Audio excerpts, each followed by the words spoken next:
Welcome back to the 1090 podcast. Life 10%. What happens to you? 90% what you're going to do about it. I'm here with Stone Cold Steve. I'm here with Garrett. I don't know how many episodes you listen to the 1090 podcast, but our intros are always just kind of not good and weird and all over the place. Okay. But I did talk to you a little bit about, I wanted to do something in our intro today because you're so good at help. You've just dedicated your whole life, it sounds like, to helping other people, especially veterans, which we'll talk about.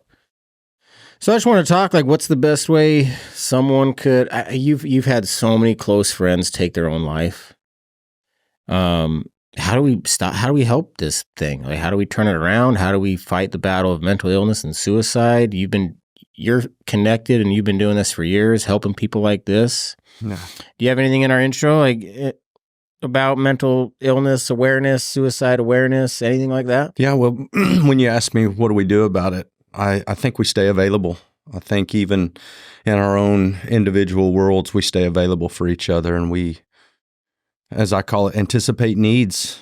That's a door, opening a door or picking something up for somebody or just staying available. But I think some of the stories you've got to hear are examples of that. And it seems to be that suicide is increasing.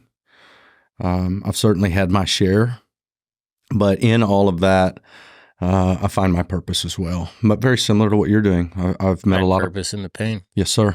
And seeing people find their passion or their mission in trauma and tragedy. And it's simply connecting with others and caring enough to know more and ask more about them. I think showing up is big for me. Gotcha. Just because a lot of people ask, what do you say? What do you do? And I'm like, I don't really know what to say to the person that's struggling. There's just so many variables: who they are, how they were raised, what the problem is. Yeah. But just get your ass, just show up. That's right. Just get over there is huge. And that's something we take pride in with our 1090 podcast. We don't do any podcast Zoom or Skype. We're showing up. Yes, sir. And so I fly out here to Texas, or you can come out to Utah, but we're doing it in person. Because that's part of it. Part of grief is you got to show up, man. Yeah. And that's something I really enjoy about you and what you do is you show up for so many people. And you've made a lot of you've sacrificed a lot to make a lot of difference for others. And another concept that we love at 1090 is the concept of we is greater than me. That's something that I've found to help save my life. The days I think about me, not good days. Yeah. But if I can think about other people and how we're connected in the pain and how I can help them. Yes, sir. Not only is it doable, but you like your life. There's joy in that pain. It's weird. And I just admire that about you, and I don't think you necessarily like some of the good parts that come from helping so many people. And what I mean by that is credit or fame, or maybe not fame, but just you don't care about that stuff. You don't care about who gets the credit. Yeah. And there's a famous basketball coach, John Wooden. He has a quote that says, "It's amazing what you can accomplish when no one cares who gets the credit." Yes, I think we just need more Garrett Georges in the world, people like you. And that's why I came out here. And we'll talk about your story. Before we get into it, though, last thing I want to mention in the intro is thanks for showing me and Sami and Blue a good time in Texas, man. Honored. It has been so fun. I've been looking forward to you coming. That bar you took us to last night, or is that, I don't even know what you call that place. Yeah, that's you guys do it right in Texas. It's like an indoor-outdoor bar, but you also have a playground for the kids. And then you got the live music going on, and then we're dancing. It was so fun, man. It was so fun. So thanks for that, pulling out all the stops. Yeah. You had me try your chew. Is that what you call it? What do you call that? Is it chew? Snuff. Yeah. Dude. Yeah. So we get back from the bar. We're at your place. Can we talk about this? Absolutely. Bring it. Because I don't want to forget this years later. You won't. I like to think 30 years from now, I'm going to go back and listen to all these. Yeah. That's kind of anyway. So we go to the bar, we're back at your place around the campfire. It's me, you, Scott, Casey, Sami, Blues Asleep. And you pull out the snuff. And you're like, you want some of this? And of course, I grab a big, what do you call them? Pinch. I pinched and I put it in there, and Scott Casey, he just starts shaking his head like, He's like, have you ever done that before? I'm like, no, just pouches. And he's like, oh. I'm like, okay. Yeah. And it was a wild ride. I enjoyed it for about 6 minutes. Yeah. And then I was in your bathroom throwing up. I was like, it was not good. I didn't mean to hurt you, man. I swear. Maybe just a heads up, like, hey, try not to swallow any of it. Yeah. But it was. Yeah. Yeah. Anyway, man, good times. Well, I'm glad you enjoyed the 6 minutes. Yeah, should be a good show today.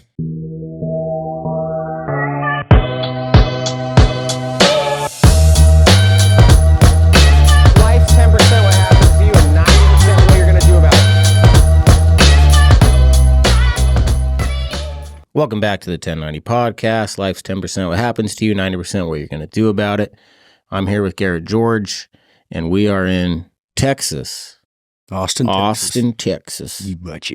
Man, can we just talk about this accent real quick just to get it out of the way? Get it over with. Woo. First of all, I love it. I love accents in general. I love the Boston one. I got a good one in Australia when I went there. Okay, you want to know a quick trick for an Australian accent? Bring it. Okay, just say the word spice, like something spicy. Spice. Yeah. Okay. That's how they say space. Spice. Yeah. So just give me some spice. Some spice. You're an Australian all of a sudden. I got it. Yeah, look at you. You're good to go. The country accent. I listened to Craig's interview, so I'm just copying him. Yeah, see, Craig's the man. Yeah. The country accent. Is it the most attractive accent for females? I don't know. I grew up in it, so I don't know. Like, I bet if we did a poll, most like attractive accent, I bet the cowboy country accent would win out for women.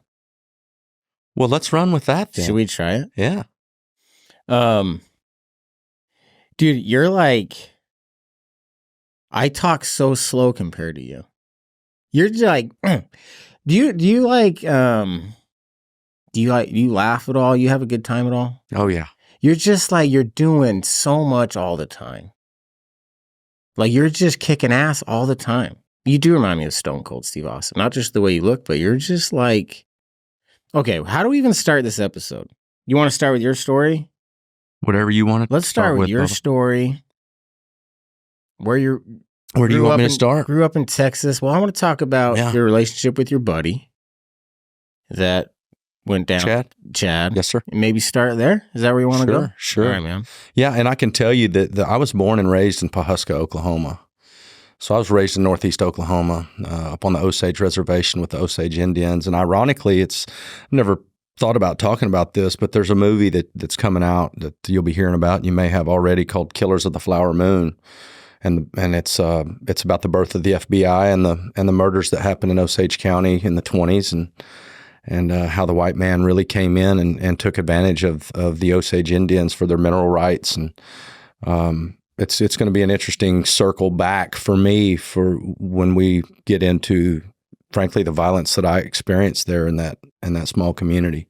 But I'm an Oklahoma boy that was back and forth between Northeast Oklahoma and Amarillo, Texas, and parents got divorced at 8 years old, and I really felt like that affected me in a big way, and know it did. But was a troubled kid. My father was gone quite a bit, and grew up on a cattle farm in Leon, Kansas for a little while, and then raised around a bunch of team ropers and cowboys in Pawhuska, Oklahoma, and made my way out to Amarillo and ended up at Cal Farley's Boys Ranch when I was a kid. So spent about 17 months out there. And what are you doing for 17 months out there? Wishing I was gone. Yeah. They put you to work pretty good out there? Yeah, I don't know if it was the work. It was Boys Ranch was very difficult for me. I was 12 or 13 years old whenever I got out there, but it was very difficult transition for me to go from a kid that's troubled to a kid that's got to say yes sir, no sir, and mind the rules. And I didn't do a very good job of that. And then you mad at your parents at all for putting you over there? I was at the time. My mother made the decision, and which rightfully so. I mean, I've told the story before that if you had a kid that's going into an open house with no realtor in there with a few other friends and breaking everything in the house. And that's the kind of stuff you were doing. Yes, sir. Yeah. And so I ended up at Boys Ranch. And although whatever I tell you about Boys Ranch, I can tell you that I still have some great, great friends. Yeah. But spent 17, 18 months out there and wanted to take my life. Truly wanted to take my life. At what age? 13, 14. 13. You get close at all? Like really getting... No, I never... Just suicide ideation, just thinking about it a lot? Yeah, there was no way that I could ever do that, but I didn't want to wake up. I just didn't want to wake up. I was lonely. I didn't feel like I had any true friends. I missed my family, and eventually was released from Boys Ranch. My mother released me when I was 15.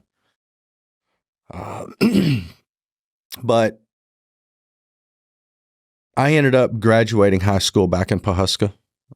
I went back to Oklahoma. And I wanted to be a police officer. I had a buddy named Pat Dean that was a police officer there. This is a town of 2,500. And he made it look good and attractive, and he was good to us. And Chad Sweden, my best friend, one of my best friends, it was me, Chad, and Chad Crawford and Chad Sweden. And when I wasn't with Crawford, I was with Sweden. And Sweden had decided that he was going to go through with being a police officer and was dispatching at the police department. And I had moved back to Amarillo. Chad had called me one day. I was actually selling cars at Budget Car Sales in Amarillo, Texas. And he called me one day and said he thought he screwed up. And I asked him what that meant. And he said, I'm getting ready to be a police officer, and my mother bought my service weapon for me. He told me about the 357 Smith & Wesson that he'd gotten, and that his wife, Melinda, of a year, had cheated on him. And I asked him with who? And he told me who it was. And of course, it was somebody that we knew.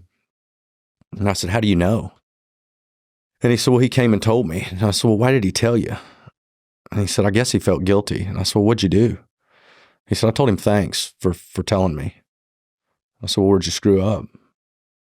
And he said, Melinda and I were out on the lake road, and I had that gun with me, and I hadn't approached her about this yet. And I started talking about her, telling her what I knew. And he said, I lost my temper and hit the emergency brake. He said, Garrett, I think that truck was still moving whenever I got her in the floorboard and had that gun to her head. And I told her if it ever happened again, that this is what was coming. And I said, was it loaded? And he said, yeah. And I said, did you pull the hammer back? And he said, yeah. And I said, well, Chad, I got to ask you, what would you have done if it went off? And he said, I would never do anything like that. I said, I know you wouldn't, but what would you have done if it accidentally went off? He said, I don't know. I'd have probably killed myself. And so 3 months later, I was selling a car to a couple there at that same dealership. And my father called me. And I picked it up in the lobby. I had paperwork in my hand, was going to the office, and Garrett George, line 1, and I picked up the phone. And he said, son, are you where you can talk? And I said, yeah, Dad, what's happening? My granddad was sick at the time, so I expected that's what it was. And I said, what's happening? He said, I want you to be real careful how you handle what I'm about to tell you. And I said, okay, what's going on? He said, Garrett Chad Sweden killed his wife last night. And I collapsed, remember, on my knees. And I remember looking at the phone, holding it in my hand to my knee. And my next question was, how can I know? I said, where is he? And he said, Sonny's dead too. He killed himself. And I left that dealership and went home and packed my clothes and drove 6 hours to Oklahoma and drove straight to the house. I although I knew it was real, part of your kid doesn't believe it's real. Yeah. And I'd left late that night and got there the next morning, and the door was open and painters were there, and they were repainting and ripping the carpet out, and walking into his bedroom and looking down at the floor and seeing the aftermath, if you will. And then I pallbeared that funeral and lost my way. Never done any drugs. Smoked a little weed in high school. But I moved back to Amarillo, or went back to Amarillo, and just felt like I needed to get away from everyone. And I got an opportunity to sell cars in Borger, Texas, about 45 miles away, and I took it. And I remember driving back and forth from Borger to Amarillo, and I'm sure you've experienced this, but alone and knowing that I could let it all out, and pulling over on the side of the low road and staring up at the stars and yelling at God why and asking him why, and wondering how I'm going to live through this. Knowing that I never told anyone about the phone call that was made to me, and the survivor's guilt of knowing that maybe possibly there was something that could have been done. Why why didn't you tell anyone about the previous conversation? I don't know. I don't know. I think I hoped that was it. And he did say I'd never do anything like that. But I will follow that up by letting you know that I went back up the next year on the anniversary, and I saw Greg Carter, and Greg was there when it happened, and I had not been told the story about what had happened. And I had told myself all along that he accidentally killed her, and then he shot himself, because that's what he told me. And I was going to Bartlesville, about 25 miles away, and I ran into Greg Carter at the gas station, and he asked me what I was doing. I said, I'm going to run over to Bartlesville. I said, you want to ride with me? And he was like, yeah. And so he got in the car, and he's scared. I need to tell you something. And he said, I haven't told anybody since the police that night what happened, but I need to tell you what happened. And I said, well, give it to me. And he said, we started drinking around noon that day, and it was Greg and his girlfriend, and it was Chad and Melinda. And he said, as the night, the day went on, about 6 p.m., they started arguing. And it increased throughout the evening. At midnight, it was just full on. They were arguing in the back bedroom. And he said, I was sitting on the sofa with my feet on the coffee table with his girlfriend next to him watching TV. And he said, Chad yelled, Carter, Greg Carter, Carter, you better get your ass back here. And he said, I got up and I walked to the back. I walked down that hallway, and he said, Chad had her sitting on the corner of the bed with a handful of her hair with this gun to her head. And he said, you better fucking tell her to talk to me. And Carter said, I'm sure she will, Chad. Just put down the gun. And he said he dropped it to his hip. He said, Carter, you know I'd never do anything like that. And he tossed him the gun. Like he was joking almost. And he tossed him the gun. And Carter took it. And he said, y'all talk this shit out. And he went in. He said, I set it on the coffee table, went back to watching TV. About 20 minutes goes by. He said, Chad walked out, and he reached for that gun. He just walked out cool. He said he picked up that gun, and Greg said, everything cool? And Chad said, everything's cool. He said he walked back down the hallway. He said, I heard the door shut. And he said it was as fast as you could shoot him. He said it was that fast. So he was in the house? Yes, sir. Wow. And he said he grabbed her and he ran around the sofa out the front door. And he said, I don't know why, but I ran to the right of the house. And I went around to the side of the house and I pushed her down in front of that window. And he said, and I put my hands up on the window and I just waited for him to walk out in the living room, and he never did. So he grabbed her and he ran down the block to his aunt's house and he called the police. And, you're getting a possible murder-suicide call in this small town to the police department. And the first one on the scene was the ambulance driver, which is Chad Sweden's mother. So she's there already, what I would say, most likely in denial, and she's knocking on the door. And Pat, our police officer buddy, comes in after her. And so I hear the story from him, her, Greg, So I piece it all together. But Pat said that whenever he got there, she's knocking on the door and he was like, I'm going in. And she said, no, you're not going in until he answers this door. And he had to wait for David Young, another police officer there, because she was fighting him to not go into the house. And David held her while he went in the home. He said, Garrett, I didn't draw my weapon. I walked down the hallway and he said, I knocked on the door and said, Chad, it's Pat, open up. He said, I didn't hear anything. And he said, I turned the knob and I pushed. And he said, I could see when I pushed on the door that there was some resistance. And he said, I pushed on the door and I could see her on the bed, bleeding out, still breathing. And he said, I drew my weapon. And he said, Chad, it's Pat. I'm drawing my weapon and I'm coming in. And he said he went through the door and he realized that when Chad shot himself, he landed sitting against the door. And then, of course, I hear it from his mother, Janie. And she said that, I said, what did you do that night after they went in? And she said, I walked home. She said, I left the ambulance and I walked home in the rain. And she said, and I walked in, Garrett, into the bedroom, and she said, I flipped on the light where Jack was, his dad. And she said, I can't believe I said this, but I said, get up, Jack. Your son's dead and his wife's dying. And so getting all of these stories and understanding how it went down, what Pat saw, what she experienced, I was in a tremendous amount of pain. And I was in Borger selling cars, and somebody lined out a line of cocaine on a console of a truck and didn't say anything. He was just having a conversation with me like I'd been around this before and I hadn't. I said, is that cocaine? He was like, yeah. I said, can I try some? He was like, yeah. And I did it. And 10 minutes later, I'm thinking, I've heard about this stuff all my life. This isn't like a rocket ship. Maybe I ought to try some more. And I remember several days later buying my first sack of cocaine and walking into the dealership to sell cars and going into the bathroom and thinking as I laid this baggie up on the toilet, all right, I'll do this once. And it never stopped.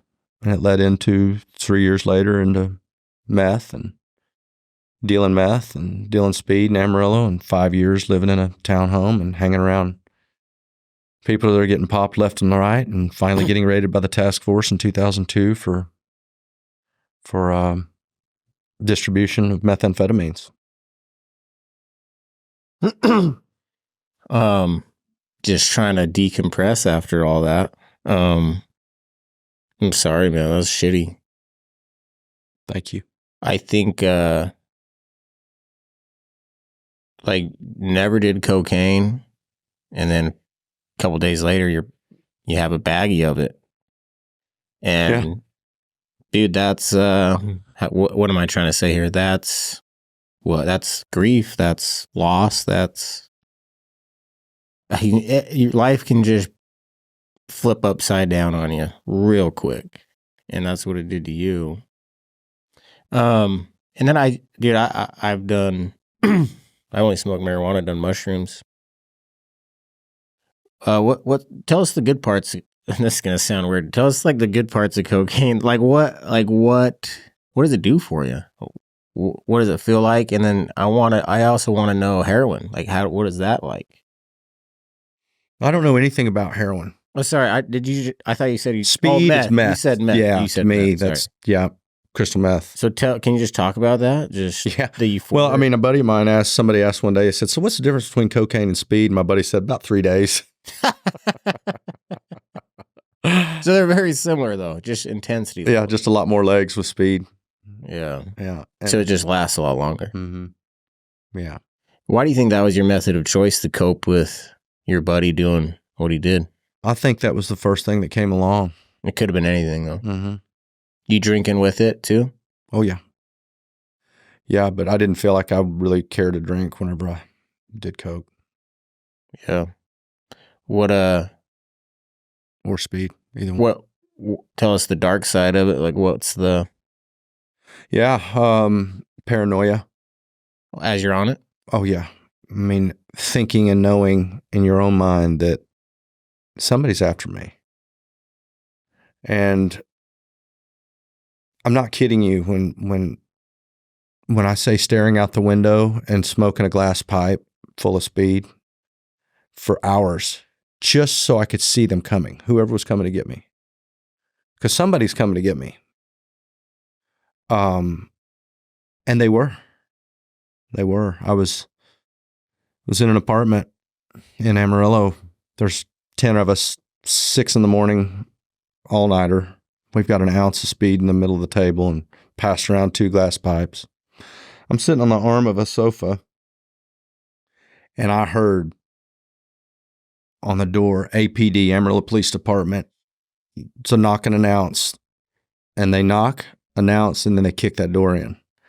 They tackled me into my buddy Kerbo. They take everybody down. I've got my dog, my Pomeranian, with me. They search everybody, and Kerbo and I were the only 2 out of like 8 others that didn't go to jail. We didn't have anything on us, and we didn't have any warrants. And these guys are decked out, kitted out, balaclavas, helmets, guns. And they stood me up, and I remember I was just standing up against the wall, and this dude walks over, and he's got my Pomeranian in his arms, black Pomeranian. And he's like, what's your name? They'd already ID'd me elsewhere, but he walks over and he goes, what's your name? And I said, Garrett. He said, you Garrett George? And I said, yes, sir. He said, all right, here's your dog. And he gave me my dog, and he said, let me tell you something. He said, you're next. And he said, don't think that pretty little house that your mama bought you over on Memory Lane, that we don't know about it. And he said, whenever we're looking for shit, we're going to reach in it. Now get your ass out of here. And what he meant was when they raid somebody, they shut off the water so you can't flush it. And there's one flush. And they'll reach as far as they can to get it. And so 2 weeks go by, I'm like, I'm done with this. A couple of weeks go by, I'm back in. And I would say 3 months from the time that we got raided over there with Patrick, my buddy Patrick, that went down, they arrived at my house August 8th of 2002 at the same time, different place. So you, even after that scare, you still were in the drug use? Yes, sir. It's kind of like you get pulled over by, or maybe you see a police siren flip on. Yeah. And you're like, oh shit, and then it's not for you. And it drives by you, and I'm good. You maybe go the speed limit for a minute. You're like, okay. And then you're like, all right, back to speeding. No pun intended with the speed. Yeah. But let's say a kid that was or maybe we just go back to your past self. Let's go back to that on the dashboard, that guy pulls out cocaine, offers it to you. Like, well, you wish you said no? Like, what do you tell kids that are about to go down that road? I don't know that I've ever got to talk to a kid. I don't know that I know of anybody that's about to go down that road. I don't know that I've ever considered, what if I didn't? Because frankly, Mason, there's been so much great stuff happen due to the trauma and tragedy that I've experienced that there's no way that you and I wouldn't even be sitting here if all that hadn't happened. Yeah. So I tend to find the silver lining in all of the trauma. Yeah. And all of the tragedy and where we are today and who I'm with. So I don't really think of it like that. I think that's I think that's a really good answer. I think it's a really honest answer. So thanks. I want to go back before we keep moving forward. Chad kills his wife, kills himself. You do cocaine, you go down that road. How long did it take you to tell anyone, hey, Chad called me a few months before? Like, when were you comfortable talking about that? I'm glad you asked that. On a regular basis? I told several of our closest friends. I shared that with them, but I never shared it with his mother. And Jack passed on. His dad passed on years ago. But I did a podcast maybe 4 or 5 years ago. And I knew that we were going to be talking about this. And I'm still in touch with Chad's mother, Janie. And I called her, I would say 4 years ago. So I think that was in April 23rd of 95 that was the day that he died. And so this many years later, I'd say 4 or 5 years ago, I called her and just having a conversation, knowing what it was going to lead to. And I said, I need to share something with you. I'm going to tell you why. I said, I'm about to do an interview. And a lot of what happened with Chad is why has somehow gotten me where I am today serving. And they're going to want to ask me some questions, and there's some things that I'm going to answer that you've never heard. And I said, and I feel like I want you to know something, and I want your permission to talk about it. And so I told her. And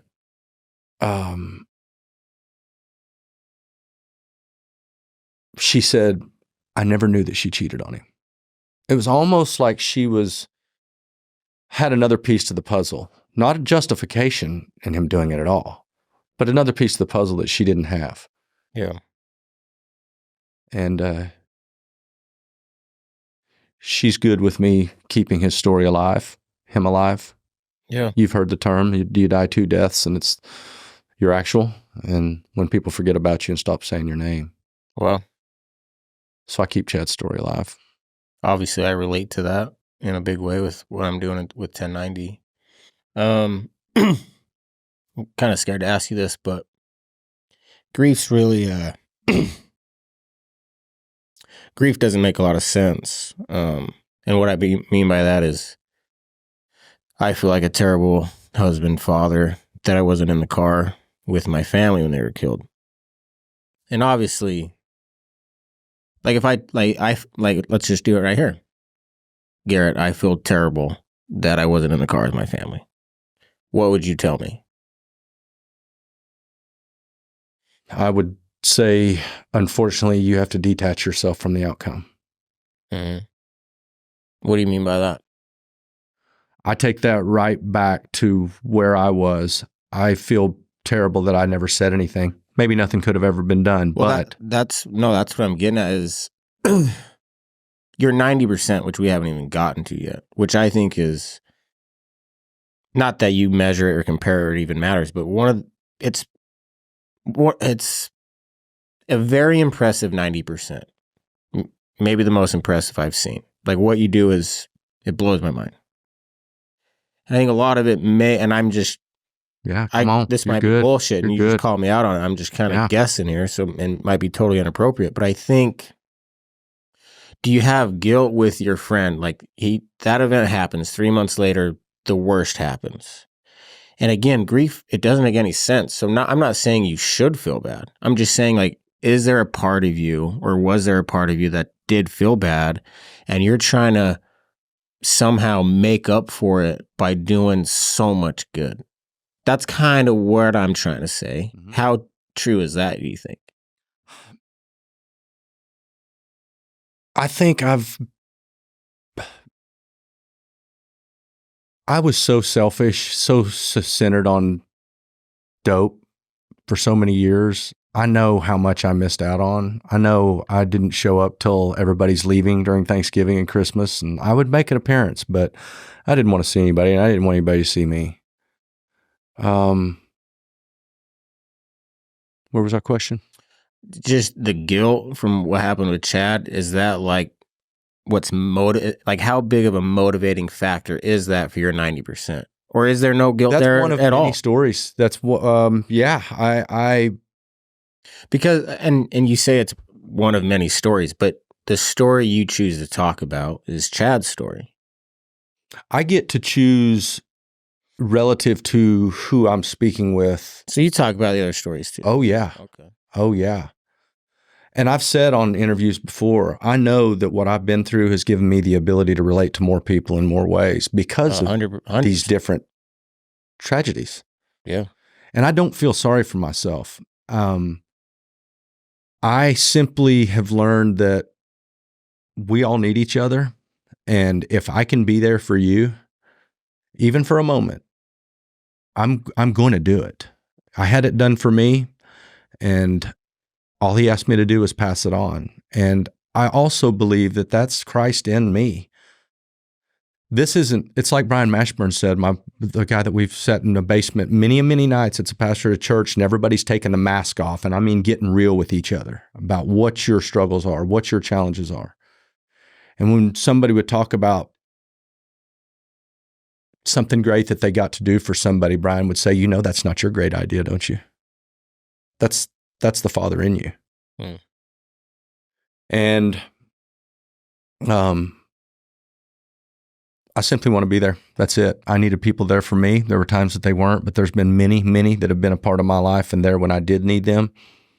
And I don't have anyone with me. I've been running pretty solo for a while. No, and it's easy for me to invest the time in people. Well, I even asked you that, like, what are you, 49, you said? Yes, sir. 49, like, good looking, fit guy. You don't have money problems. Like you got, like you could be with women right now. You could still be doing drugs right now. You could be running a business that you like, but you're so passionate about other people and not like you put yourself on the back burner in a big way, I think. And I'm trying to figure out how are you like this? Is it your? I think is it your faith in God? It's. I'll tell you what it is. And like, how do we get more of you? I don't know. Like, as a father, like I'm raising Blue. How do I raise him to be a Garrett George? Like, what do I? I'm honored that you say that, but I'm still dealing with stuff. It hasn't been that long ago that I've used. That this didn't just all stop. Well, and you might use it next week and have it back or whatever. But that's not the point though. The point is all the good parts of you. We all remember the bad. We all focus on the. We don't see the value in ourselves. And it's funny that you said about how like you weren't in the shithole that long ago. Like it's been pretty recent. And did I not say in the car ride over here? Like one of the frustrating things for me about having a podcast and public speaking and Blue's doing great and me and Sami are doing great is I think I give this impression that Mason Sawyer is fine. Yeah. Or people ask me, how did you get through it? How did like, I didn't get through. I'm very much in it. I'm very much in it in the data. And I think either you or Scott asked me, like, what do you mean? I'm like, my day-to-day is very tough. Like just my thoughts that haunt me. Yeah. It's just very difficult. And I just zone out and think about them and dead people all day. And it's just hard to function in many, many ways. And when you said that about your story, that was like, or when you said that about you, like I'm still kind of struggling. Yeah. Not only do I relate to that, but like I think that's. Oh man, I'm just kind of seeing this. I'm just kind of seeing this for myself now. Like, right. But it's that's what makes you impressive. Is you're still battling addiction, right? Yes, sir. It's not like you're not addicted. You're still very much addicted. But that's what's impressive about you and your story is you hurt and you have all these demons, but you choose to do so much good with it. How do we get people? So I guess my question is, how do we get people that act like you versus poor me, why me, life's not fair? Share your influence, bring them into it, let them experience serving together with you. That's how I do it. I bring you with me. And you get to meet these men and women. These are the real VIPs. The VIPs to me are the people that have been through the fire. And I don't want to hang with. I've said on Jeremy Locke's Last Letters podcast, I run with lions. And I run with lions. Yeah. I don't have room for anything else. And I can make room, but it's not healthy. Okay, so you get raided. They kind of warn you about the big house getting raided, and they raid that too. Mm-hmm. You took a little bit of break from the drugs when they scared you, but then right back on it. Yeah. Let's get back to the story then. Well, I'll tell you a story that has never been talked about on an interview that's worthy of talking about. All right. There was a woman that lived beside me. I'm in a duplex townhomes, 2 stories. There's only 4, 2 doors on the front, 2 on the end. And this beautiful woman lived around the corner. She was a hairdresser. I'm hooked on speed. I'm 30 pounds lighter than I am. I look like I'm hooked on speed, but everybody liked me. I mean, I was cool. I loved everybody in the neighborhood. Yeah, you're a charismatic, good people skills guy. But I just stayed away from everybody, and I'm up all night, and they're up all day. And I had spoke to Jessica and met Jessica, but stayed away from Jessica. And when I got out of jail, they had taken my dog to the dog pound and took me to jail. How long were you in jail? I was only in for 3 days. Okay. 3 days, first offense. And I was in for 3 days, get out, and a friend comes and gets me, and she said, do you want me to go get your dog first or you? And I said, go get my dog first. She picks me up at Randall County, drives me back to my house, and we pull up and understand that whenever they hit my door, I jumped up and I looked out the blinds and I see this gold van and all these task force guys running into my house. And I look behind me, and when I looked to the right, I could hear them downstairs clearing rooms, clear, clear. And then I saw a flashlight hit the wall, and I've got 7 G's of meth sitting right here. And they're yelling, you better get down. And I grabbed that speed and I threw it into the closet, and I got down. My dog's right here beside me. And they walked in, cuffed me, sat me up, and that same dude dropped a manila envelope or folder in my lap. Warrant. He was like, I told you. And so anyway, they took me in, took Violence, my dog. I'll explain her name here in a little while. Her name is Violence? Yeah. Yeah. When I got her name was Violet, but I thought that was way too feminine for a guy running around in a K5 Blazer with a Pomeranian and dealing dope. So I didn't want to confuse the dog, so I just named her Violence. But I spelt it Vylance and put it on her little dog bone. Oh, that's so good. But when we pulled back up after getting out of jail, she was like, do you want me to come in? And I said, no. And I got out, my dog, go to the door, and it's, it's splintered. And I just pushed the door open, and all of my furniture is turned upside down. The vents are ripped out of the ceiling. All of the outlets are off. I walk into the kitchen, the stove, every drawer's out. Go upstairs. They just tore the place apart. And there's rubber gloves laying everywhere. Just rubber gloves, like they just took them off and left. But one of the most interesting things that I found was it was like a index card, and it was a sketch that they must have done around the corner or in the alley, like, all right, here's how we're doing this. And it showed my apartment in a sketch, and it had an arrow going from around the alley to the front door, and it said bang. I'd love to ask them, so tell me what this is about, but I think I understand. But they left that there. Wish I still had it. And I sit down in my recliner, and I'm looking at this place. My door is open, and I hear these footsteps coming down, just real slow, click, clop. And I heard this little knock, and I turned, and it was that girl, Jessica, my neighbor down around the corner. And she said, can I come in? And your heart's beating because you're so embarrassed of your place, and she's never been inside, and here it is ripped apart. And she walked in, and she came in with her arms crossed, and she sat down, like really thoughtful and careful. Is it okay that I'm here type deal? And she sat on the sofa. We talked for a couple hours and really connected. And I kind of forgot about everything for a moment, for a little bit. And she said, she got up and she was doing this, and she walked down my hallway, and she's walking down my hallway, and she's just tapping her mouth, and she turns in my kitchen. And so now I can see her silhouette and her just thinking and looking ahead. And she walked back down the hallway, and she got to the end of the hallway, and she said, what are you doing on Monday? And I was like, I don't have any plans for anything right now. Like, look around. Like, yeah. I said, I don't know. She goes, okay. She said, I'm going to be here at 10 o'clock Monday morning. We're going to clean this place up, and you're going to change your life. And she was there at 9:30 on Monday, and we worked on my place for days. She would feed me, and I'm sleeping for a month and a half, putting on weight, getting right. And we were sitting on her sofa one night, 10 o'clock at night. She's asleep. And I'm thinking, I think I know where some more of that shit is in my place that's stashed. And I got up and I slipped out the door. I went over, go in the door, lock it behind me.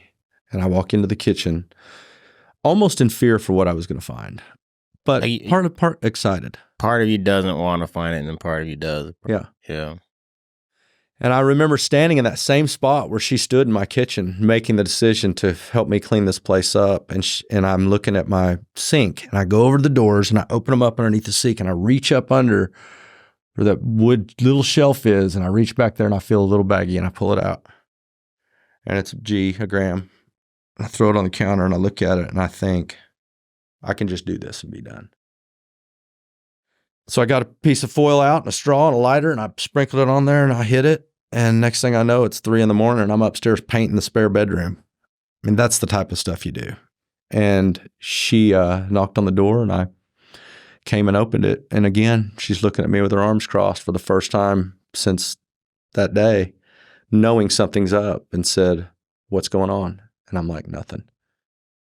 And she knew. And we battled that for 4 years, and she continued to love me, and until I had to come clean about how much I was doing and how unfaithful I'd been and how many times. But I knew that I wanted to move forward with her, and that she was the best thing that ever happened to me, but I'd screwed it all up already. So if we were going to be able to do that, I needed to tell her. And I had a men's group that was encouraging me to tell her, and I told her, and she was gone in 2 days. Moved and gone. And rightfully so. Tough loss. You regret telling her? No, sir. No, I couldn't. You can't change what you don't acknowledge. And until you acknowledge it, nothing's changing. And not that there was any hope that I did, but that's where we had to start, was truth. Yeah, and talking's hard because you probably know, like, if I do say this, like, that's an option, she might be gone forever. And then that makes it very, very real. And not that by not talking about it, that doesn't make it real in the sense that you're not doing drugs, but it does, like, it's not real in the sense that you have to deal with it yet. And there's the same thing with me when I had to talk about losing my wife or my kids and my brother and my nephew. Is if I talk about it, I make it real. Make it real. Like, are they really gone? Can I even say that? And I think that's why people don't talk about things for a long time. Like, I don't want to talk to my wife or husband about how bad our relationship is, because maybe we have to work on it, or maybe it will end. And so I'm just not going to talk about it, or whatever the issue might be. But so to hear your story of you finally work up the courage, which I agree, I think was right. It's what I would have done. You tell her, she leaves you, but you don't regret it, even though you loved her and you wanted a life with her. Yeah. That's life's just so fucked up like that, I think. Yeah.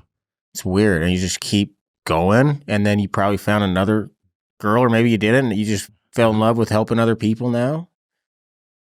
Like, how did you get the transition of falling into love? Like, you just love helping other people. This we is greater than me concept. I've never seen it done by someone like you. How did you go from such pain and misery and drug addiction to flipping the script? It was a gradual process. It was meeting a guy on an airplane in 2008 out of the blue, godsend. A buddy of mine out of Amarillo had invited me, and he was a former Army Ranger. And I'm civilian. I never served. But I got invited on a trip to go to Vegas. And I told him, I said, "Man, I don't know that I can afford that." I had just taken this job down here in Austin, was selling steel, and a year into it. And he said, "Man, if you can get there with some spending money, I'll get your room." And so I agreed, went, and I get on a connecting flight in Denver, and I got Brandon, my Ranger buddy, behind me. And I'm walking down the aisle. There's one middle seat available here, and there's one in the back. And I said to this guy in the aisle, I said, "Man, can I squeeze in there?" And he said, "You're going to have to hop over me, buddy. I'm paralyzed." And I said, "All right."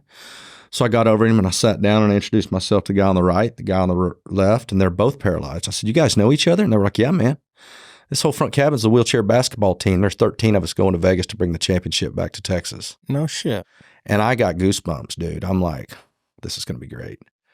So I'm getting to know these dudes. Now I got 3 seats in front of me. I got this guy named Tyson Deaver sitting there. Tyson is telling me his story. And, 22 years old. He was headed to spring break in Port Aransas, Texas, and going to get his girlfriend in his Corvette. Everything's right. He's sitting in the middle lane, got his blinker on, and a distracted driver in a cement truck ran his car over at 70 miles an hour and kicked him into oncoming traffic, hit a Nissan Xterra, and The car's on fire. He flatlined 4 times. They cut his seatbelt. They shielded him with the door from the flames and cut him out. And from the time of the accident to the time he landed at Brackenridge Hospital was 14 minutes. And they saved his life, but he's paralyzed from the belly button down. And I'm hearing his story, and a stud of a guy. And if he didn't stand up, you wouldn't know even that he was paralyzed. You don't know any of these guys are paralyzed. Yeah, you had to hop over him. Yeah. Yeah, because it's an airplane, huh? Yeah. So it's like the ultimate disguise. Like, you have no idea. That's right. So I said to him, whenever we were hitting the tarmac in Las Vegas, I was like, man, I want you to meet my buddy.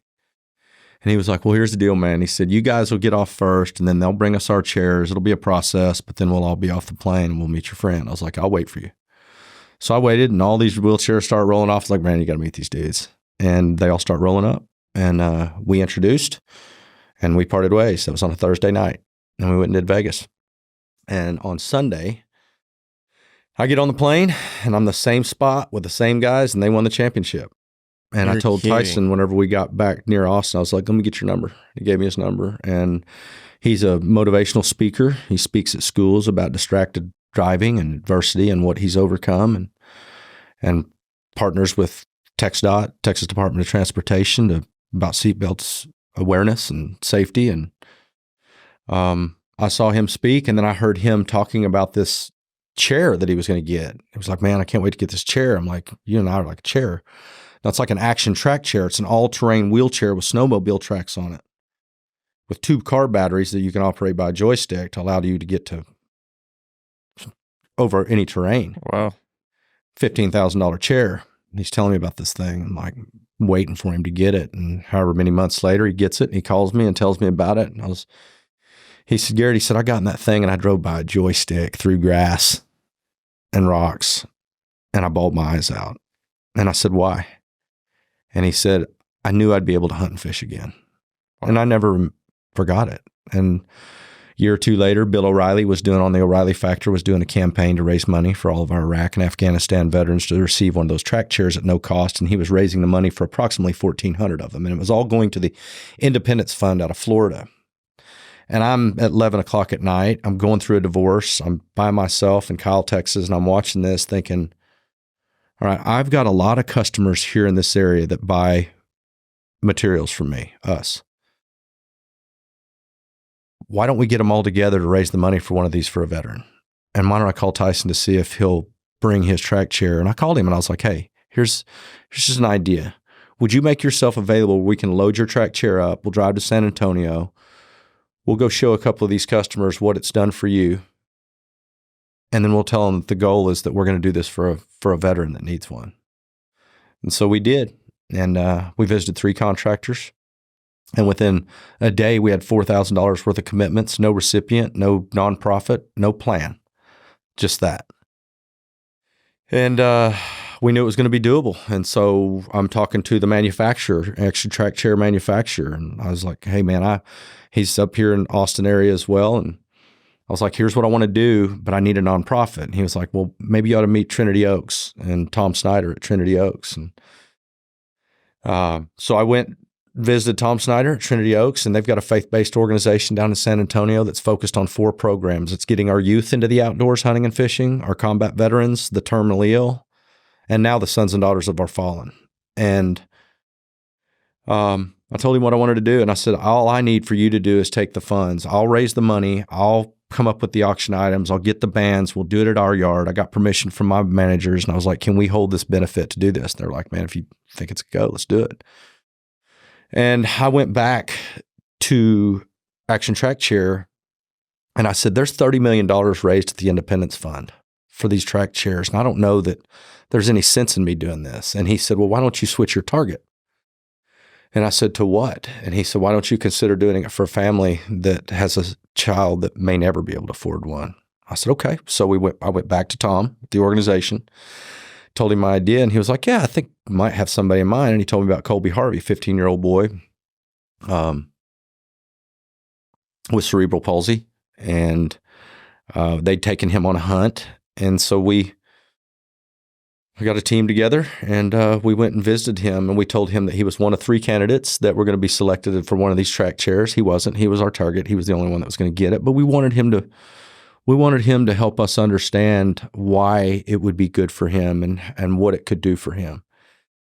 And a substitute teacher asked him to get a list together, and we showed up with a cameraman, videographer. You can pull this story up on YouTube. And we got there, and he's being unloaded from a school bus by a ramp, and he's got this paper in his hand, and he pulls up to the porch, and he hands this off to his mom, retracted arm, and hands this paper up to his mother. And she laughs and says, it's about the chair and why he deserves a new chair. And it's all the reasons why. And then you can watch that and see what happened. You're getting emotional a little bit. Yeah, it was a powerful moment, man. We needed $13,000, $12,600 for his chair adapted for him. And through 120 people and a couple of bands and a bunch of auction items, we raised $36,000 that night. And Tom, the founder of Trinity Oaks, walked over to me and he said, there's going to be a lot of money left over here. What do you want to do with it? And I shared with you what we did with that. But that was the start. You helped someone else with the extra money is what you did. Yeah, and Tom also asked me at that point, he said, I'd like for you to consider coming on board and coordinating any of the dream trips for any children or adults that are terminal or battling a serious illness that have a last and final wish of hunting or fishing. And I did that with them for 6 years and got to host many, many families. The last year I was there, we hosted 52 different families on dream trips.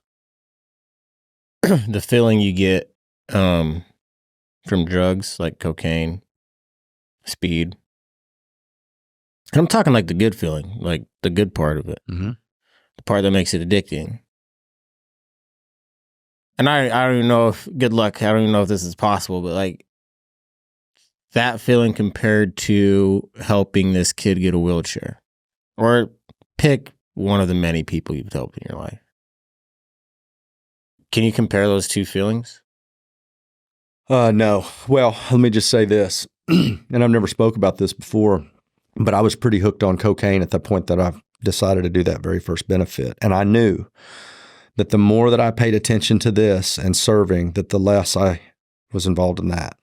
And I put all of my effort towards that and was so scared at one point that I thought, man, we're 3 weeks out from this benefit. And if I use right now, there's a possibility that I might OD and this kid's not going to get his chair. Wow. That was all that was on my mind. So it kept me at bay and it kept me focused on others. And it's led into what we do today. Do you think, let's say, heaven forbid, next week you drop the ball, you're on the pipe again. Do you feel like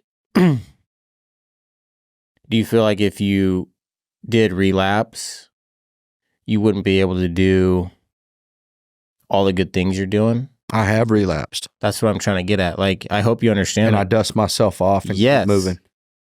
Thank you. I didn't know if you'd be honest enough to say that, but yes, sir. I think that's what I love about you and that's how I am.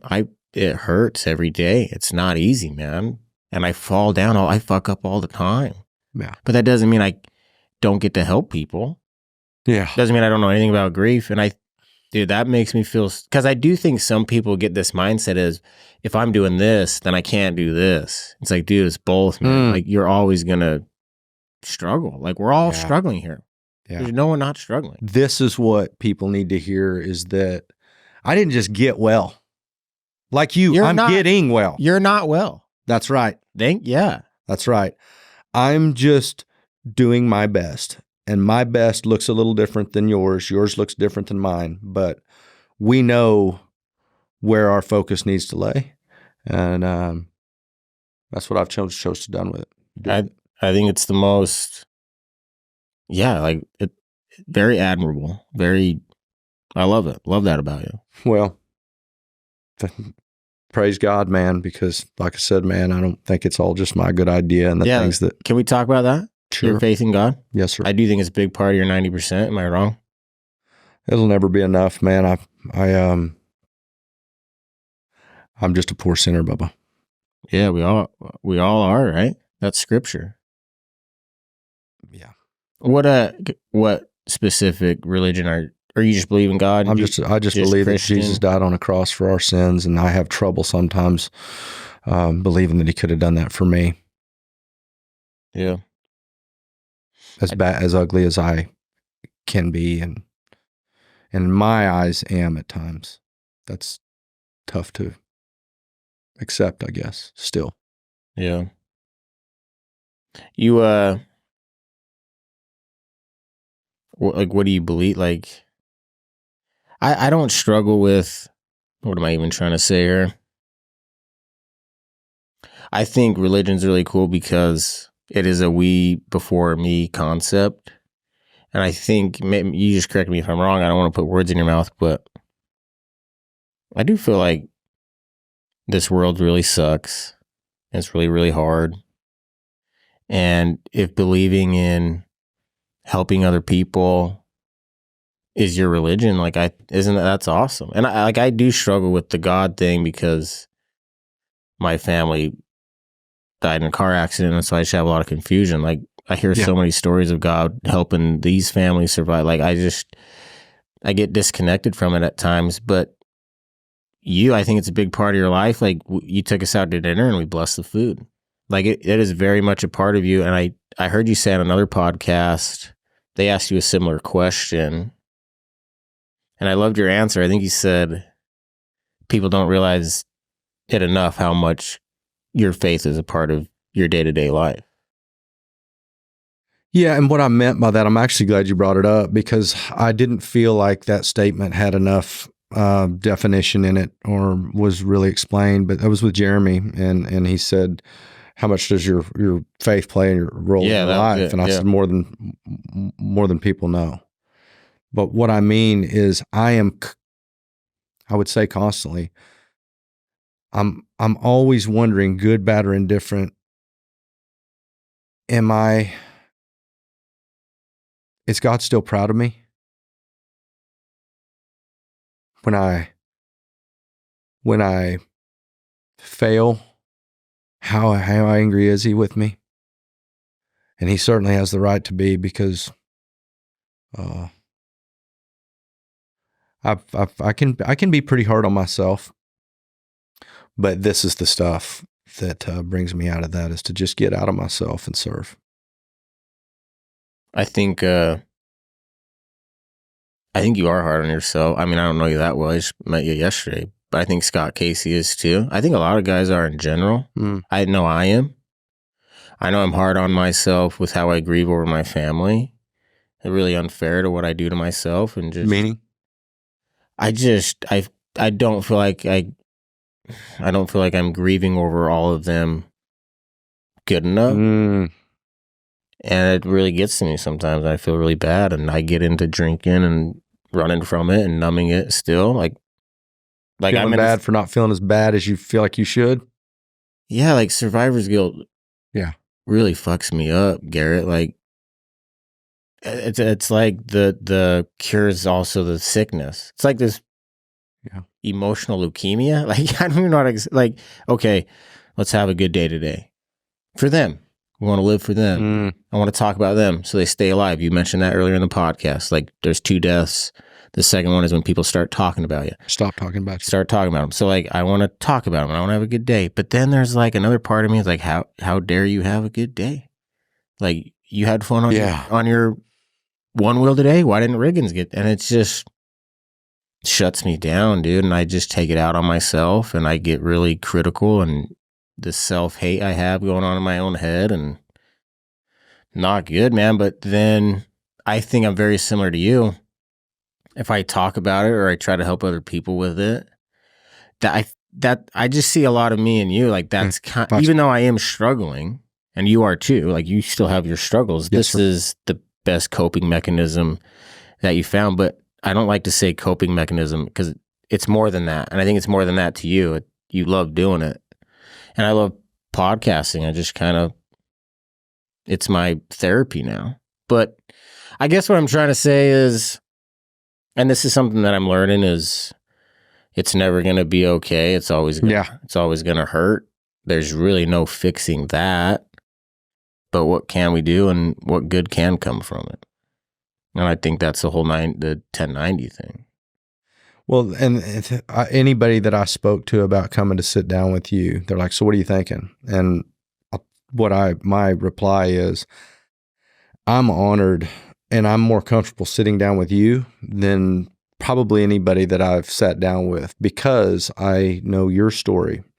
And for you to call me, I don't know what you heard or how much you knew, but for you to call me and say, Garrett Mason Sawyer on the phone, and the first thing that you said, man, I just want to tell you I'm sorry for your loss. And I was taken away by that. I was like, my loss? I mean, I don't know that I've ever met anybody that's experienced as much loss as quickly as you have. I mean, we're talking your wife, your daughter, your brother, your nephew, and your son. Yeah.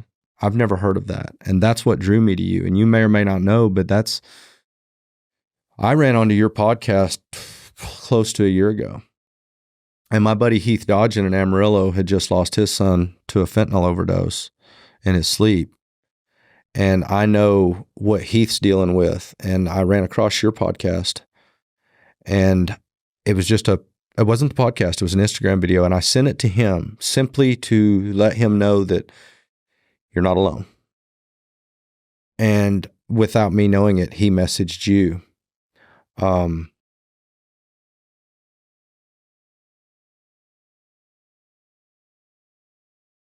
There needs to be more Masons out there too that are willing to talk about. And that's what we're delivering today is raw honesty.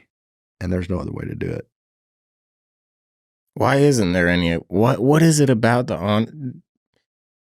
that's the number one praise I get is you're vulnerable, you're honest. Yeah. Why is that it? We've created a world where that's being honest. People isn't that fucked up kind of? Mm-hmm. Like, why is it hard to be vulnerable and honest with people? Because you're risking something. You're risking someone turning their head or not okay with that. But I think that's the enemy in us. I think you're right. And I've had my buddy Jason Ray, he said, dude, all the stuff that you think disqualifies you is what qualifies you. I like that. Everything in your life that you think disqualifies you is exactly what qualifies you. Yeah, that's the whole obstacle is the way metaphor idea. What stands in the way becomes the way. Yeah, it's hard. Sorry, we're just rambling now, but like before the car accident, Garrett, I would never go on a podcast and tell people how I feel about anything. Sounds awful. But so like I was part of the problem too, and so then I think back like, okay, why didn't I want to talk about it? Well, it felt insignificant to what other people were going through. I felt weak if I talked about it. And I felt like I had a good life. So I felt like if I talked about my issues, I felt like I was being ungrateful, and I didn't want to seem ungrateful. So I just chose not to talk about anything. And then your world blows up. And I think just losing everything kind of that Fight Club quote, lose your hope, gain your freedom. Like I have all this freedom now to talk because I don't have a lot of hope out there. But there's power in that. What do you mean you don't have a lot of hope out there? Well, back to that Fight Club quote, like lose your hope, gain your freedom. I guess hope is good, but it also is a cage. Like it ties you down to things. Like you're hoping this will happen, or you're hoping for something and it just doesn't go through. And then you're crushed. If you don't hope for anything, you don't get crushed type of thing. So there's like, and I feel like I've lost it all. And I know I haven't because Blue survived and I get that. But I do feel like because I've lost so much, it's allowed me to be vulnerable in a non-judgmental way that for most other guys, they don't have that. Like, it's way easier for me to say I'm sad, I need help than it is for you. If you just look at it on paper, right? Like no one looks at my story and is like, oh yeah, like he should be fine. Like everyone feels bad and understands that I'm sad. Yeah. So it kind of makes it easy for me to talk. So really, what I'm doing isn't that courageous at all. Mm. You know what I mean? Like, and that's what I struggle with. Like, I almost feel like a poser sometimes. Yeah. Like, oh, I get that. Like you just said it.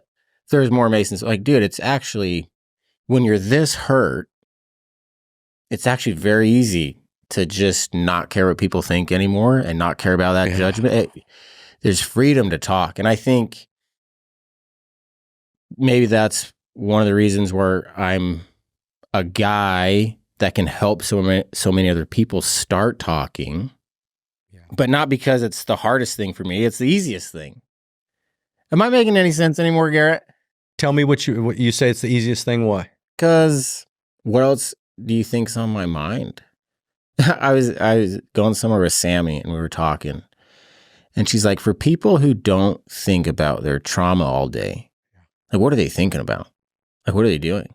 And we're kind of laughing, like, yeah, like, and then it takes me like, okay, before the car accident, what was I thinking about? What did I don't even remember.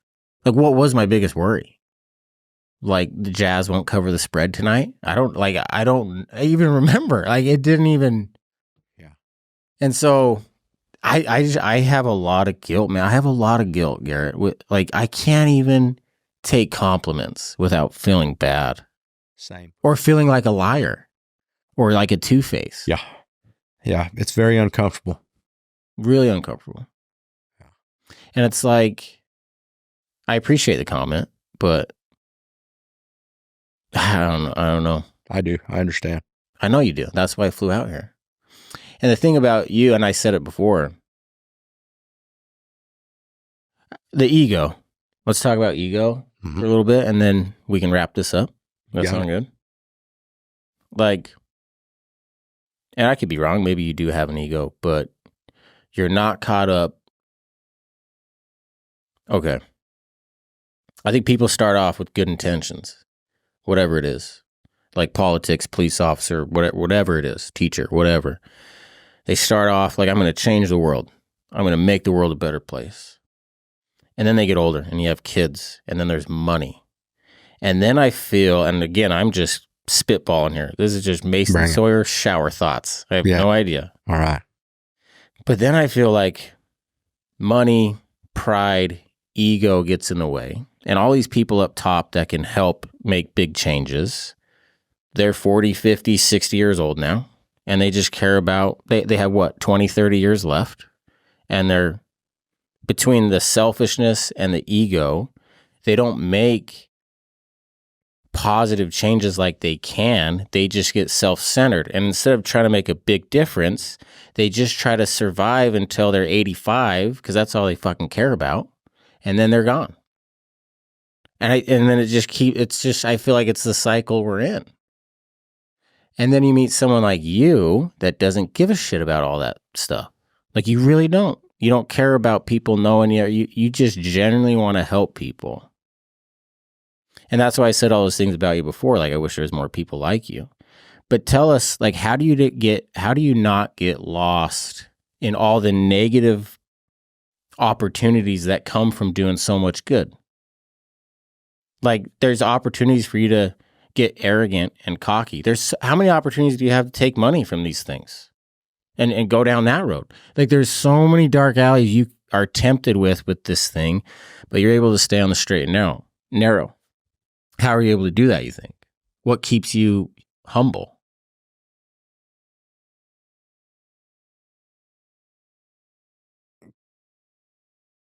Knowing that the more that I make it about me, the more I'm taking from whoever it is that needs whatever it is that we're providing. And I've seen guys that are flashy and that are in every picture they can get in. I keep my eyes on all that. I notice all that. I simply want to shine the light. I don't need to be the light. Yeah.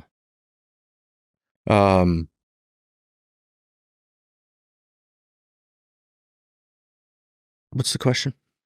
How do you not get lost in the ego taking over, or going after things that can like the money or the fame or any of that stuff, or just like the big head, like, so many famous people. You could just name drop all day. You could just act like you're a hot shot, but you don't do any of that stuff. You're just, Well, I share a lot. I talk a lot. I'm sharing stories a lot, but I'm glad you don't feel like it's me saying, "Oh, by the way, I know such and such," and yeah, you don't even understand the question. You don't even understand the question because, or maybe I'm just an idiot, but like, you don't even see it. I don't think. Like, I think there's a lot of guys that start out like you, and then they just go back to the drugs, or they just lose their mind. Like, the pride gets in the way and the ego, and like, that's just one thing I'm impressed with you. Thank you. I think you know what you value. You understand your own morals, and that's what you hold yourself accountable to, and to your God. I don't think you get caught up in anything else. I think it's really, really rare these days, especially when we're in the stage of life that we're in with Instagram and like, it's just all videotaped. Look at me here, look at me there, and you're just like slow and steady wins the race. Yeah, man. I honestly, I wouldn't even know how to post on Facebook. Yeah, that's exactly. I would struggle to post something on Facebook because I don't know how. And you don't care. I don't. Yeah. I don't. If I posted everywhere I was every weekend, I'd look like a show off. But and it would just like be in your face. This is what I do, who I am. I don't ever want. You can discover me if you want. You can discover what we do. You can discover that on your own. But I'm going to be sharing what we're doing with everyone. I mean, a lot of people talk boats and hot rods, and I talk service. Yeah, and I'm looking for the next opportunity to serve. I think you're a really good leader, and I think you're a really good friend. What makes a good leader and a good friend, you think, in your opinion?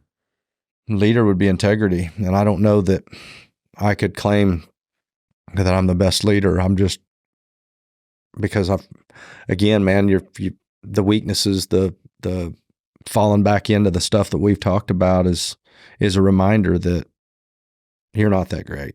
You're not that great, Garrett. You can do some great things, but you are not that great. And maybe that's what my therapist said. She said, maybe you need that.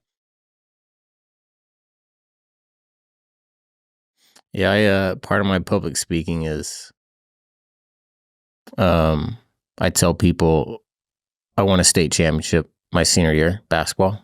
Like, not me individually, obviously, but my team.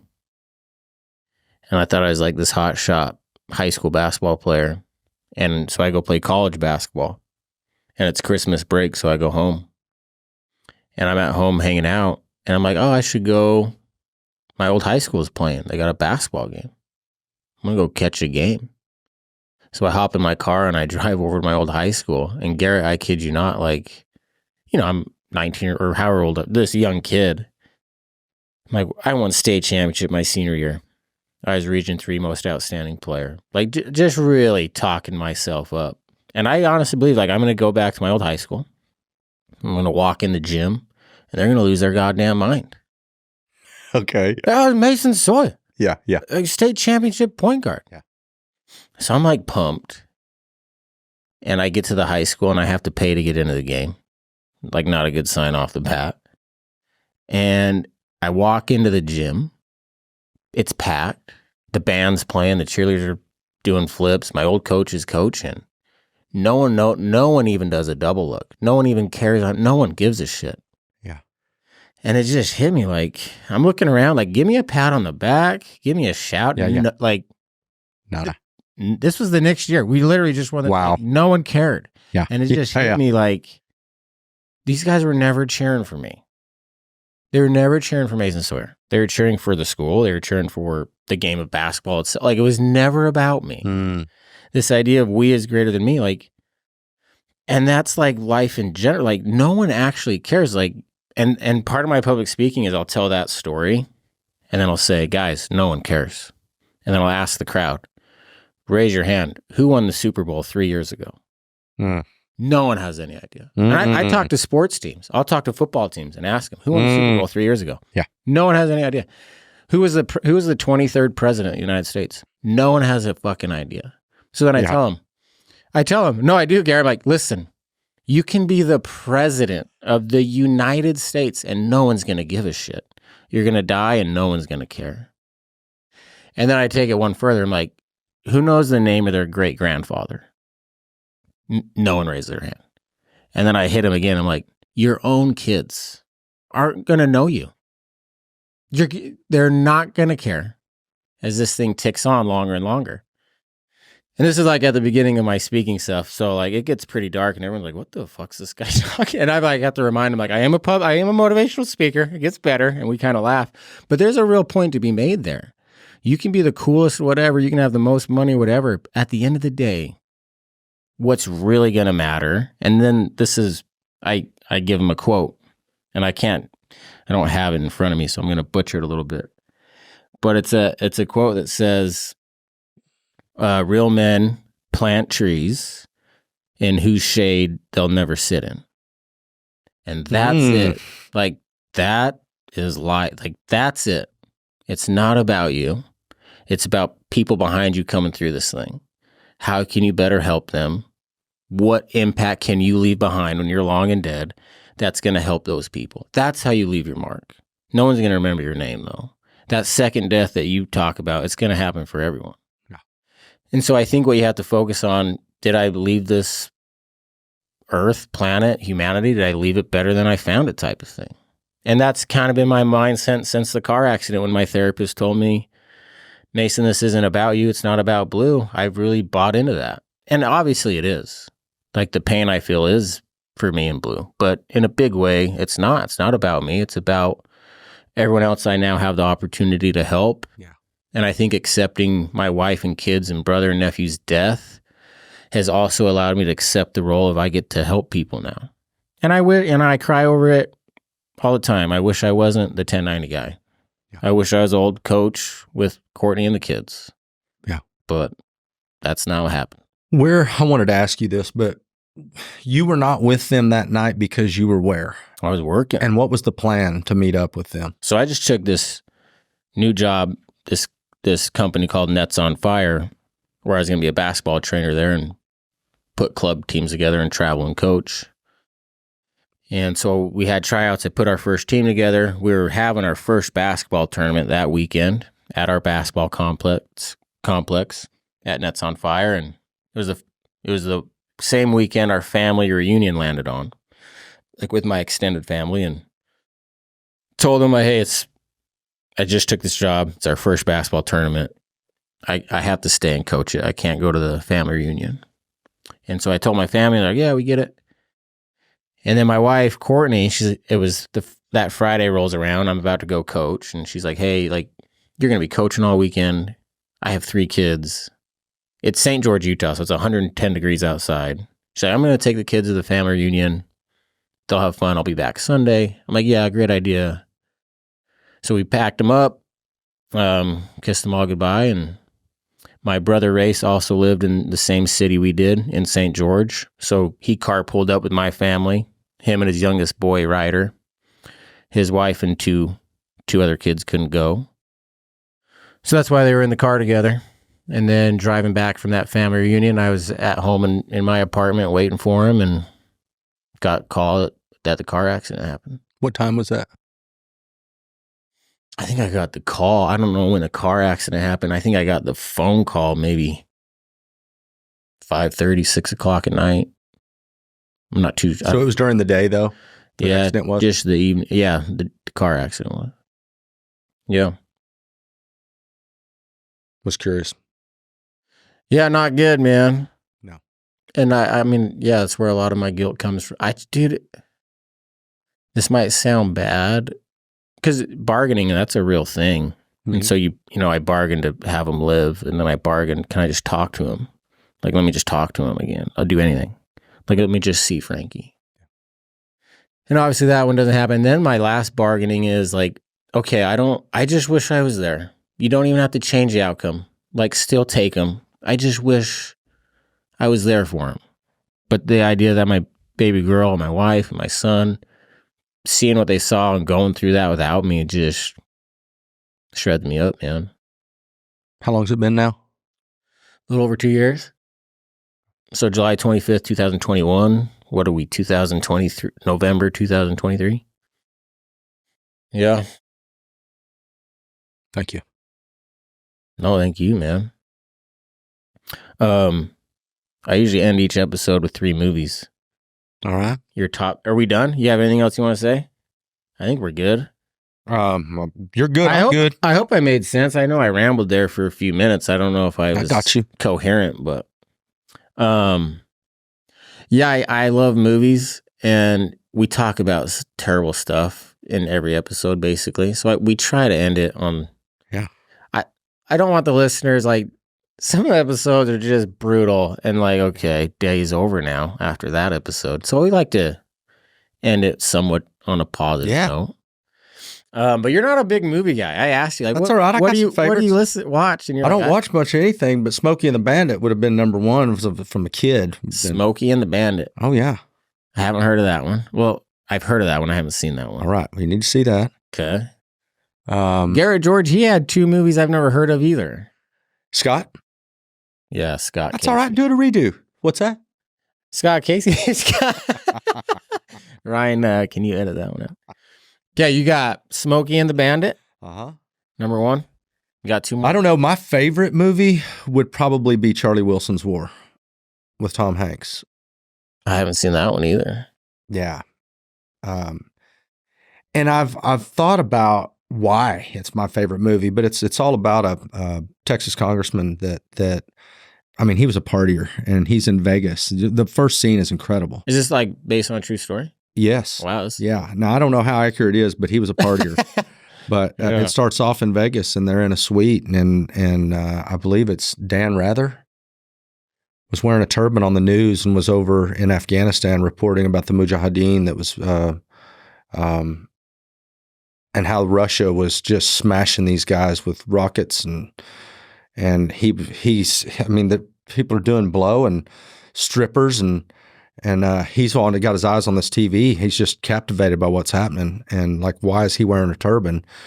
And then he flies back to Texas to find out what the hell's going on over there. And he took a stand for these people that couldn't defend themselves, and raised the dollars for them to have these rockets that could shoot down these helicopters that were killing and maiming all of these children and families. And I've thought about it's a really great story, number one, but it's a guy that took a stand. It's a guy that took a stand and made a difference where he could. Yeah, it kind of reminds me of you a little bit. And that's what we're doing. You're doing the same thing. You're making a difference where you can with what you have. And you have a lot at your fingertips now because of what you've experienced. More than the average guy. Not that that's worth it, but it is valuable. Yeah. One more movie. Yeah. You got another better one? than a movie. Nah. That's it. That's all you get. Yeah. Garrett, I appreciate you let me stay at your house, showing me a good time in Texas. I admire you a lot. Keep doing what you're doing. And life's 10% what happens to you, 90% what you're going to do about it, man. And back at you. Thank you for coming. Thank you for bringing Sami and Blue, and know that you're welcome back anytime, whether I'm there or not. I think there's a future with us. I know there's a future. I think we're going to be doing some things together. Yeah. So, and I look forward to the rest of the time with you guys tomorrow. Yeah, it'll be fun. We're only halfway through. Let's get out of here. Let's do it. All right, man. All right, bye-bye.